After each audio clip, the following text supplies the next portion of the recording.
Hi friends, welcome back to my channel. ఈరోజు మన ఛానల్లో బోటి కర్రీని ఎలా ప్రిపేర్ చేసుకోవాలో మీకైతే చూపిస్తాను. ఇక్కడ వచ్చేసి కేజీ వరకు బోటి తీసుకొని కొంచెం హాట్ వాటర్లో ఉప్పు అండ్ పసుపు వేసి ఒక 10 మినిట్స్ పాటు ఉడికించుకోవాలి. ఇలా 10 మినిట్స్ తర్వాత మనం ఇదంతా మంచిగా క్లీన్ చేసేసుకోవాలి. చూడండి, మనం క్లీన్ చేసిన తర్వాత ఏ విధంగా అయితే ఉంటుంది. మీరు ఎంత క్లీన్ చేసుకుంటే టేస్ట్ అనేది అంత బాగుంటుంది. ఇప్పుడు వేరొక కడాయి పెట్టుకొని అందులో ఒక 3 టేబుల్ స్పూన్ వరకు ఆయిల్ అయితే వేసుకోవాలి. ఆయిల్ అనేది హీట్ అయిన తర్వాత బిర్యానీ ఆకు, అలాగే దాల్చిన చెక్క, ఇలాచి, లవంగాలు కూడా వేసుకొని వేగిన తర్వాత కట్ చేసి పెట్టుకున్న పచ్చిమిర్చిని కూడా వేసుకోవాలి. అలాగే పుదీనా కూడా వేసుకొని ఉల్లిపాయ ముక్కలు కూడా వేసుకొని వీటన్నిటిని బాగా వేయించుకోవాలి. ఉల్లిపాయ ముక్కలని బాగా వేగడానికి మనం కొంచెం సాల్ట్ అనేది వేసేసుకుంటే ఉల్లిపాయ ముక్కల్ని తొందరగా వేగిపోతాయి. ఇప్పుడు ఇలా బాగా వేగిన తర్వాత ఇందులోకి మనం ఫ్రెష్గా కడిగి పెట్టుకున్న బోటిని కూడా వేసేసుకోవాలి.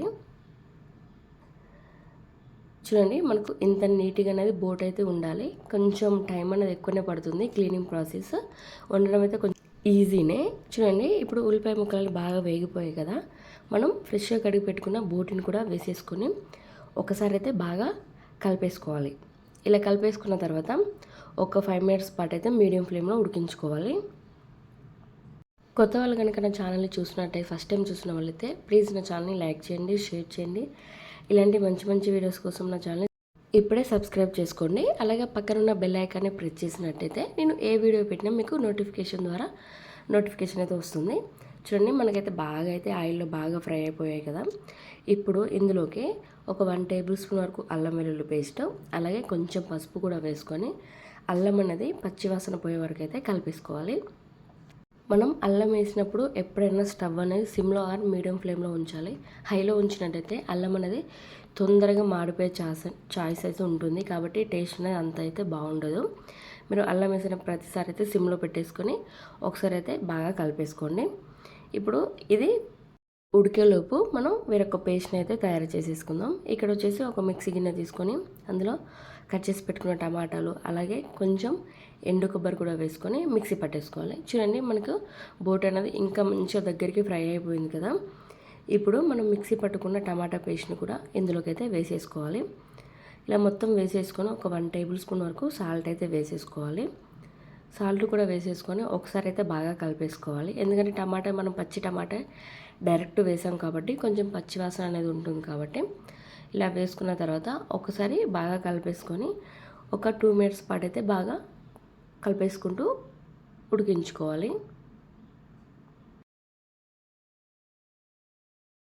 ఇప్పుడు ఇందులోకి ఒక 2 టేబుల్ స్పూన్ వరకు కారాన్ని వేసుకొని మీకు కారం తగ్గట్టుగా కారాన్ని అయితే వేసేసుకోండి. ఇలా వేసుకున్న తర్వాత ఇందులోకి 1 టేబుల్ స్పూన్ జీలకర్ర ధనియా పొడి వేసుకోండి. ఇలా వేసుకొని ఒకసారి అయితే బాగా కలిపేసుకోవాలి. మనం కారం వేసిన వెంటనే వాటర్ అనేది యాడ్ చేయకుండా ఒక 2 మినిట్స్ తర్వాత కారం అంతా మగ్గి బోటీలో నుండి కొంచెం వాటర్ అంతా సపరేట్ అయ్యే వరకు అయితే మనం ఉడికించుకోవాలి. అప్పుడే వాటర్ పోస్తే మనకు టేస్ట్ అనేది చాలా బాగుంటుంది. లేకుంటే కారంగా అయితే టేస్ట్ అయితే అంత బాగా అయితే అనిపించదు. చూడండి, మనకి ఇలా కొంచెం ఆయిల్ అయితే సపరేట్ అవుతుంది కదా. ఇప్పుడు ఇందులోకి ఒక 1 గ్లాస్ వరకు వాటర్ అయితే పోసేసుకోవాలి. మీకు గ్రేవీగా కావాలంటే కొంచెం వాటర్ అనేది ఎక్కువ యాడ్ చేసుకోవచ్చు. లేదు కొంచెం ఫ్రైలా కావాలనుకుంటే కొంచెం వాటర్ అనేది తక్కువ యాడ్ చేసుకోండి. చూడండి, ఇప్పుడు వాటర్ పోసిన తర్వాత మరొకసారి కలిపేసుకొని మరొక 5 మినిట్స్ పాటు దీన్ని మీడియం ఫ్లేమ్లో ఉడికించుకుందాం.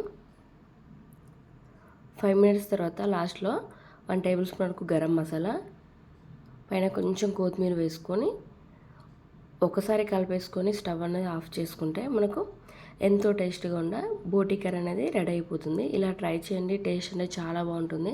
ఫస్ట్ టైం ట్రై చేసిన టేస్ట్ అనేది చాలా బాగా కుదురుతుంది. ఇలా సింపుల్గా అయితే ట్రై చేయండి. అలాగే నా ఛానల్ కనుక ఫస్ట్ టైం చూసిన వాళ్ళైతే ప్లీజ్ నా ఛానల్ లైక్ చేయండి, షేర్ చేయండి. ఇలాంటి మంచి మంచి వీడియోస్ కోసం నా ఛానల్ని ఇప్పుడే సబ్స్క్రైబ్ చేసుకోండి. చూసిన వాళ్ళందరూ ఒక లైక్ అయితే చేయండి. వీడియో నచ్చితే like, share. Thank you for watching.